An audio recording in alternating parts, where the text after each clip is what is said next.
Şimdi hanımlar böyle bir kız çocuk etek kalıbımız vardı. Biz bunu biraz hafif evaze ve kiloş yapmak istiyoruz. Ne yaptık? 4 eşit parçaya böldüm kalıbı. Yani cetvelle beli 4 eşit parçaya böldüm. Etek ucunu 4 eşit parçaya böldüm. Ön ve arka ortası diyoruz buna. Neydi bizim? Az önce de esprisini yaptık.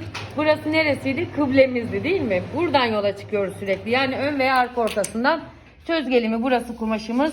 Kumaşımızın düz boy ipliğine veya kumaş katına veya dikiş yapacağımız yere burayı sabitleyip etek ucundan ne kadar açma yapacaksak bunu bu tarafa doğru açarak istediğimiz evazeliği veririz. İster birer santim açarız, iğneleyerek, tabii kumaş üzerinde de anlatacağım. İstersek 3'er santim açarız ama eşit açmalar yapmamız gerekiyor. Düz boy ipliğini burada kaybetmemek şartıyla. Kumaş katı olsun veya olmasın.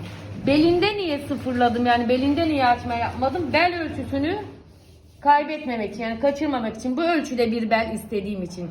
Bele de büzgü vermek isteseydim bunu tamamen buradan açıp buradakileri de belli oranlarda açacaktım. Biz sadece etek ucunda kumaşımızın enine göre istersek bunu 10'ar santim açarız, istersek 15 santim açarız. Fark etmez. İstersek de yok ya ben azıcık bir evazelik, gode diyoruz aslında şunlara.